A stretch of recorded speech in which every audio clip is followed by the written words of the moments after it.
현재 중국, 대만, 홍콩, 싱가폴 등 코로나19가 급속도로 퍼지고 있다는 뉴스 다들 보셨죠?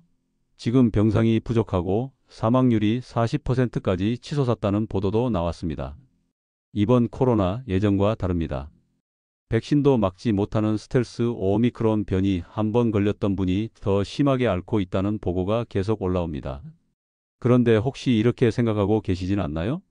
코로나는 이젠 감기 아닌가요? 한 번 걸렸으니까 괜찮겠죠?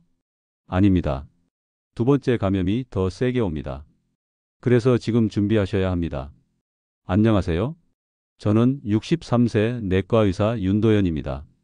코로나 초창기부터 지금까지 확진되기 전, 그리고 확진된 후의 수천 명을 진료해 왔습니다.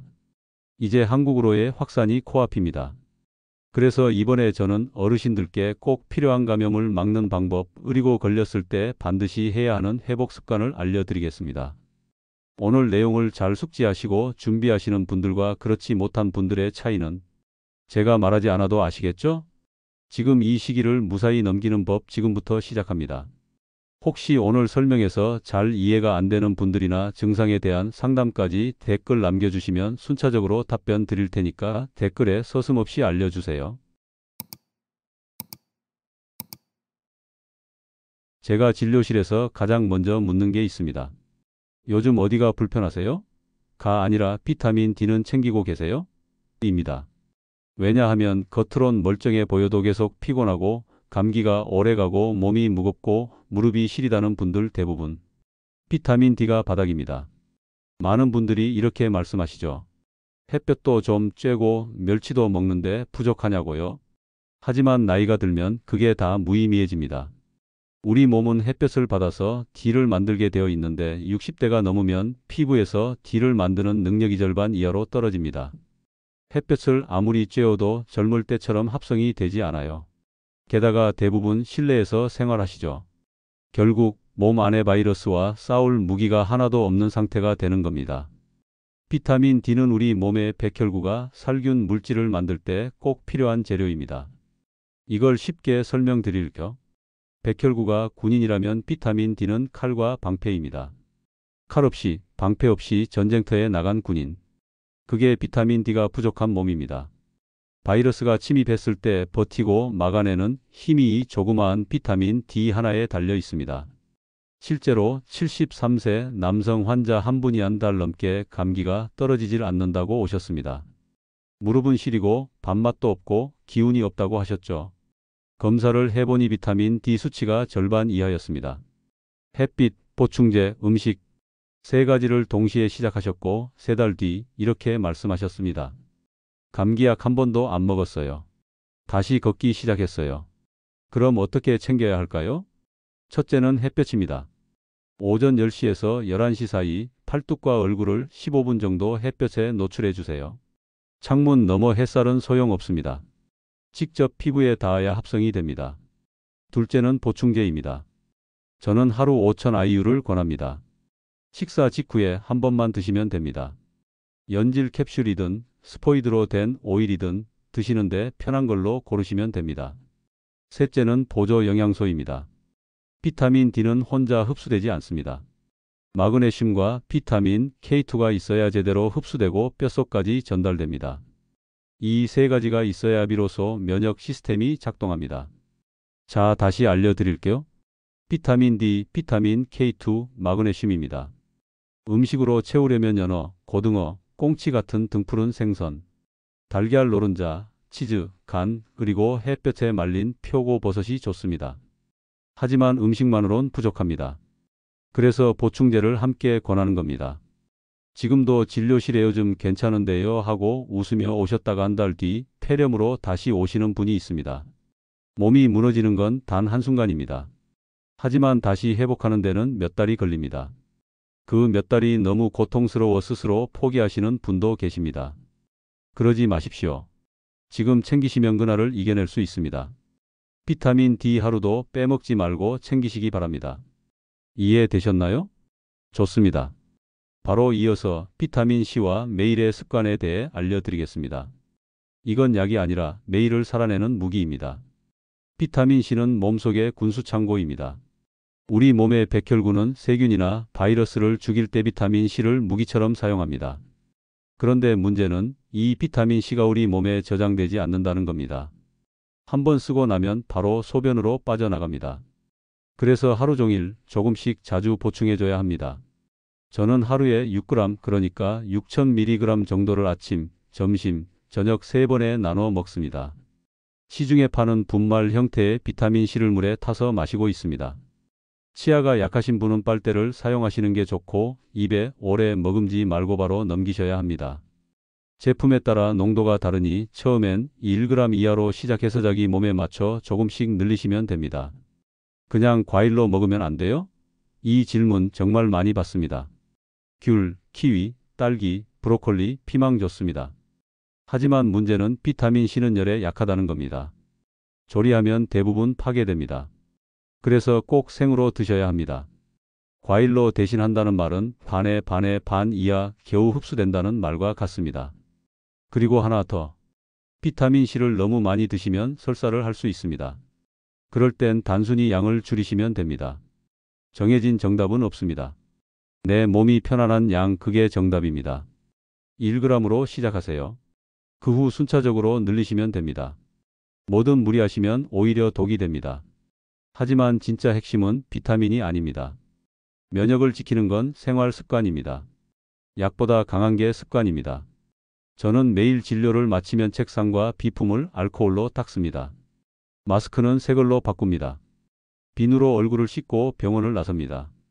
집에 도착하면 입었던 옷은 바로 세탁기에 넣고 전신 샤워, 머리 감기까지. 피곤해도 무조건 지킵니다.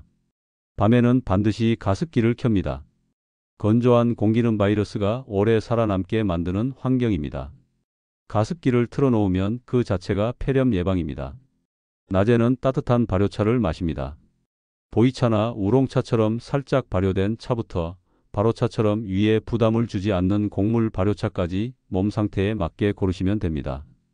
보리, 둥글레, 현미 등을 발효해 만든 차는 따뜻하게 마시기 좋고 위장에도 무리가 없습니다.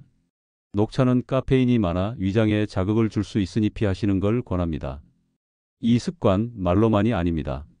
실제 환자들 사례에서도 큰 차이를 보입니다. 74세 손용식 어르신. 가족이 확진이었지만 이분만 끝까지 음성이었습니다.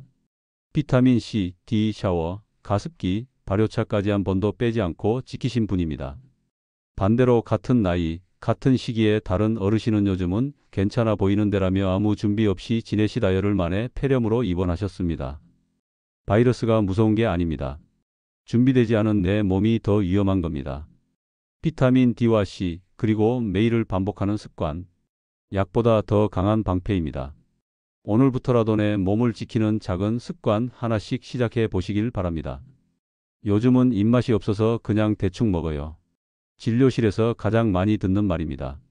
하지만 저는 그 말 한 줄로도 그분의 몸속 면역 상태를 짐작할 수 있습니다. 입맛이 없고 끼니를 거르고 편한 음식만 자주 찾는다면 면역은 이미 무너지고 있을 가능성이 큽니다. 특히 어르신들 식사를 들여다보면 라면, 김치, 흰밥, 이 세 가지로 하루를 버티시는 경우가 많습니다. 탄수화물 위주의 식사. 그게 며칠, 몇 달 반복되면 우리 몸은 싸울 힘을 잃습니다. 피로, 감기, 폐렴. 이 순서대로 무너지게 됩니다. 실제 사례를 하나 말씀드릴까요? 74세 김종애 어르신. 평소엔 괜찮으셨습니다. 그런데 어느 날 갑자기 열이 39도까지 오르고 숨이 차고 식사를 못하셔서 병원에 오셨습니다. 코로나 확진. 그리고 열흘 만에 폐렴. 산소 포화도는 91%까지 떨어졌고 입원 후 회복까지 2달이 걸렸습니다. 병력도 만성질환도 없었는데 말입니다. 요즘은 그냥 입맛이 없어서 대충 김치찌개 끓여 먹었어요. 그 말 한마디가 전부였습니다. 반면 같은 동네, 같은 연령대의 이순자 여사님. 가족이 확진이었고 함께 지내셨는데도 끝까지 음성이었습니다. 그분은 평소 식단을 철저히 지키신 분입니다. 아침엔 잡곡밥에 계란찜, 점심엔 청국장과 삶은 채소, 저녁엔 된장국, 두부, 들깨무침. 거기에 비타민 습관까지 매일 챙기셨습니다. 그 식단이 그 생활이 바이러스를 막아낸 겁니다. 음식은 그저 배를 채우는 게 아닙니다. 우리 몸의 면역을 움직이는 연료이자 무기입니다. 단백질은 싸우는 근육, 비타민과 미네랄은 방패, 발효식품은 지휘 체계입니다. 청국장은 유산균과 식물성 단백질이 풍부해장 건강과 면역을 동시에 챙깁니다. 된장은 염증을 낮추는 데 도움을 줍니다. 들깨는 면역세포에 지방 에너지를 공급하고 잡곡밥은 혈당을 천천히 올려 면역세포가 편하게 움직일 수 있도록 해줍니다. 제가 권하는 기본 식단 구성은 이렇습니다. 잡곡밥, 된장국이나 청국장, 삶은 채소, 계란 또는 두부, 고등어 한 조각, 그리고 들깨무침이나 김자반. 이게 별거 아닌 것 같지만 이 식단이 바로 몸속 백혈구를 움직이는 전투 식사입니다. 진료실에서 어떤 어르신이 이렇게 말씀하셨습니다. 그 나이에 반찬까지 다 챙기며 먹는 게 쉽나요? 저는 정색하고 말씀드립니다.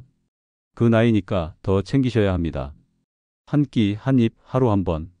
그게 모이고 모여 감염을 버텨내는 힘이 됩니다. 반찬 요새 잘 나오잖아요. 슈퍼만 가도 다 팝니다. 동네에 그 흔한 반찬 가게에서 1,000원, 2,000원짜리 반찬 사다 드셔도 됩니다. 부디 영양이 골고루 된 제대로 된 식사를 매일 하셔야 합니다. 여러분, 오늘 드신 식사 기억나십니까? 그게 면역을 지킨 식사였습니까? 아니면 그저 허기만 달랜 식사였습니까? 그 차이가 내일 병원에 갈지 말지를 가르는 기준이 됩니다. 끝까지 버티는 분들에겐 공통점이 있습니다. 먹는 걸 무기로 만든 사람들입니다. 오늘도 그 무기를 꺼내셔야 합니다. 냉장고를 열어보십시오. 지금 내 식탁에 면역을 지킬 자원이 있는지부터 하나씩 확인해 보시길 바랍니다. 왜 걸리면 안 되는가? 두 번째 감염은 첫 번째보다 더 무섭습니다. 이제는 감기처럼 지나가는 거잖아요. 이런 말씀 진료실에서 자주 듣습니다. 그리고 안심하신 채 방역을 풀고 손 씻는 것도 마스크 쓰는 것도 예전처럼 느슨해지신 분들이 많습니다. 그런데요, 저는 그럴 때마다 다시 조심하시라고 꼭 말씀드립니다. 왜냐고요? 한 번 걸렸던 분이 다시 걸렸을 때가 더 위험하기 때문입니다. 이번에 새로 변이된 바이러스는 이전보다 감염력이 80% 이상 강하다고 알려져 있습니다. 더 빠르고 더 조용히 침투합니다. 처음엔 증상도 약해서 눈치도 못 채고 넘어가는 경우가 많습니다. 그런데 문제는 이런 변이들은 기존에 생긴 항체를 비웃듯 뚫고 들어온다는 겁니다. 1차 감염 때 생긴 항체는 새로운 변이를 막지 못합니다. 백신도 마찬가지입니다. 이번 코로나는 백신도 못 막아낸다고 했습니다. 지금은 백신보다 우리 몸 자체의 면역 방어력 즉 기초 체력과 준비된 몸이 더 중요해졌습니다. 재감염의 가장 큰 위험은 몸이 이미 바이러스를 경험했다는 데 있습니다. 첫 번째 감염으로 생긴 자가면역 반응이 두 번째 감염에서 더 크게 반응할 수 있습니다. 이때 몸은 들어온 바이러스뿐 아니라 자기 세포까지 공격하기 시작합니다. 그 결과 브레인 포그, 피로감, 기억력 저하, 집중력 장애, 심하면 우울증까지 겹쳐집니다. 이건 단순한 감기 증상이 아닙니다. 몸속 전신 염증이 벌어지고 있는 겁니다. 특히 미세혈관에 염증이 생기면 뇌, 심장, 신장 어디든 영향을 줍니다. 제가 진료했던 68세 남성 환자 이야기입니다. 1차 감염은 무증상으로 지나갔습니다. 저는 아무 일도 없었어요. 그렇게 말씀하셨죠. 하지만 2달 전 다시 걸리셨습니다. 이번엔 달랐습니다. 기침, 고열, 그리고 가슴이 답답하다는 증상으로 입원하셨습니다. CT를 찍어보니 폐에 미세한 염증이 퍼져 있었습니다. 회복까지 2달이 걸렸고 그 뒤로는 예전처럼 숨이 차지 않던 계단도 이젠 쉬어가며 올라가십니다. 다시 걸리면 더 세게 온다. 이건 제가 수없이 본 실제 사례입니다. 그리고 요즘엔 젊은 분들도 재감염 후 심장, 부정맥, 두통, 기억력 저하 같은 신경계 이상을 호소하는 경우가 늘고 있습니다. 이건 단순한 감기가 아닙니다. 몸이 기억한 적 있는 적과 다시 싸우다 과도하게 흥분하면서 생기는 이상 반응입니다. 지금 한국은 아직 폭발적인 확산은 아니지만 질병청에서도 위험 단계를 높이고 경고하고 있습니다. 중국, 홍콩, 싱가포르 이미 2차, 3차 확산이 시작됐습니다. 이게 언제 한국으로 퍼질지 그 누구도 모릅니다. 우리에게 오늘일 수도 내일일 수도 있습니다. 바이러스는 비행기를 타고 이동합니다. 우리는 국경을 넘는 사람들과 매일 같은 지하철, 같은 공간을 쓰고 있습니다. 그래서 걸리지 않는 것이 최선이고 감염을 최대한 늦추는 것이 지금 우리가 할 수 있는 최고의 생존 전략입니다. 사람들은 백신도 맞았고 한 번도 겪었으니 괜찮다고 생각합니다. 하지만 저는 진료실에서 봅니다. 두 번째, 세 번째 감염이 더 아프고 더 오래 가며 더 무섭다는 걸. 지금 괜찮다고 방심하지 마십시오. 그 지금이 언제 끝날지는 아무도 모릅니다. 면역은 약이 아니라 습관입니다. 오늘도 준비하셔야 합니다. 확진되셨다면 오늘부터 이렇게 하셔야 합니다. 양성입니다. 그 한마디를 들은 순간 대부분의 어르신들은 아무 말도 못 하십니다. 가족한테 알리기도 조심스럽고 혼자 계신 분들은 이제 어떡하지? 그 생각부터 드시죠. 하지만 괜찮습니다. 지금부터 하루하루를 제대로 회복 습관으로 전환하시면 됩니다. 먼저 증상이 없더라도 몸속에서는 이미 싸움이 시작된 상태입니다. 바이러스는 폐로 들어가 면역세포와 충돌하고 그 과정에서 염증 반응이 전신으로 퍼질 수 있습니다. 그래서 첫날부터 해야 할 일은 단 하나, 몸이 버티도록 만들어주는 일입니다. 기침이 시작되면 좀 지나면 괜찮아지겠지 하고 그냥 넘기시는 분들이 많습니다. 하지만 기침은 폐를 지키기 위한 신호입니다. 계속 방치하면 기도에 염증이 생기고 폐렴으로 번질 위험이 커집니다. 기침 시럽이나 알약을 집에 꼭 준비해 두시고 식후 3번 챙겨 드십시오. 기침이 오래가면 잠도 못 자고 면역도 떨어지고 회복이 더뎌집니다. 열이 나면 무조건 타이레놀부터 찾으시죠. 하지만 타이레놀은 통증은 줄여줘도 염증은 잡지 못합니다. 코로나의 타이레놀이다라는 몇 년 전 미국의 발표는 잘못됐다고 이미 알려져 있습니다. 그래서 저는 이부프로펜 계열 진통소염제를 권합니다. 하루 3번, 식후 400mg씩 드시면 염증을 가라앉히는 데 훨씬 효과적입니다. 꼭 이부프로펜 계열이어야 합니다. 단, 위가 약하신 분은 이 장약과 함께 드시거나 의사와 상의하셔야 안전합니다. 설사가 나기 시작하면 지사제부터 찾으시는 분들도 계십니다. 그런데 그건 몸이 바이러스를 밀어내려 애쓰는 반응일 수 있습니다. 이때는 무조건 수분과 전해질 보충이 중요합니다. 약국에서 파는 전해질 분말을 따뜻한 물에 타서 하루 2리터 정도 꾸준히 드셔야 탈수도 막고 회복도 빨라집니다. 포카리 스웨트 같은 이온 음료도 좋습니다. 그리고 절대 빼놓을 수 없는 계혈전 예방입니다. 코로나는 호흡기 질환으로 시작하지만 결국 혈관을 공격합니다. 감염자의 20%는 몸에 피떡이 생기고 그게 심장이나 뇌, 폐로 가면 심근경색, 뇌경색, 폐색전증이 올 수 있습니다. 그래서 저는 첫날부터 저용량 아스피린을 드시라고 말씀드립니다. 하루 한 번 아침 식사 직후 100mg이면 충분합니다. 단 아스피린과 이부프로펜은 1시간 간격을 두고 드셔야 합니다. 서로 작용을 방해할 수 있기 때문입니다. 개개인의 지병에 따라 아스피린 복용이 금지된 분도 계실 테니까 미리미리 의사와 상의해서 준비해 놓으시기 바랍니다. 그리고 꼭 챙기셔야 할 기초 준비물이 있습니다. 산소 포화도 측정기, 산소캔, 체온계, 가습기, 수분 보충제. 이 5가지는 혹시 병원에 바로 못 가는 상황이 생겨도 그 시간 동안 생명을 지켜줄 수 있는 장비들입니다. 산소 포화도가 95% 아래로 떨어지면 즉시 병원에 연락하셔야 하고 숨이 차기 시작할 때 산소캔 하나가 생사를 가를 수도 있습니다. 식사도 빼놓을 수 없습니다. 입맛이 없어서 안 먹는다. 그런 순간이 몸을 무너뜨리는 계기가 됩니다. 청국장, 된장국, 두부, 삶은 채소, 계란찜, 고등어구이. 이런 식사들이 약보다 더 먼저 몸의 기초 체력을 살리는 보약입니다. 잡곡밥 한 공기, 미역국 한 그릇, 반찬 서너 가지, 뜨거운 보리차 한 잔. 이게 치료 식단입니다. 실제로 제 환자 중 79세 김인수 어르신은 확진 직후부터 제가 알려드린 습관을 그대로 지켰습니다. 기침약, 진통소염제, 아스피린, 비타민 D, 비타민 C, 마그네슘, 비타민 K2, 그리고 매일 3끼 식사와 2리터 수분, 가습기와 산소 포화도 측정기까지. 결과는 열흘 만에 모든 증상 사라지고 폐렴 없이 완치였습니다. 반대로 같은 나이의 이순택 어르신은 아무런 준비 없이 누워만 계셨고 열흘째 폐렴으로 입원 회복까지 2달이 걸렸습니다. 하루를 어떻게 보내느냐에 따라 일주일 뒤 회복이냐 입원이냐가 갈립니다. 지금 확진되셨다면 혹은 가족이 감염되었다면 절대 버티지 마십시오. 지금 바로 몸을 회복의 길로 돌려야 합니다. 지금 하시면 살아남습니다. 오늘부터 반드시 준비하셔야 합니다. 지금 몸이 괜찮다고 해서 내일도 괜찮을 거라는 보장은 없습니다. 코로나는 기세가 꺾인 게 아니라 모양을 바꿔 다시 오고 있는 중입니다. 해외에서는 이미 재확산이 시작됐고 그 중심에는 더 빠르게 퍼지고 더 오래 남는 변이 바이러스가 있습니다. 질병청도 여름을 앞두고 주의 단계를 관심에서 주의로 격상했습니다. 하지만 대부분의 어르신들은 이제 끝난 줄 알았는데 하고 말하시죠. 그렇지 않습니다. 두 번째 감염은 첫 번째보다 더 위험합니다. 한 번 걸렸다고 면역이 생기는 시대는 지났습니다. 몸은 기억하지 못하고 바이러스는 더 강해졌습니다. 그리고 지금은 그 어떤 백신도 완벽한 보호막이 되지 못합니다.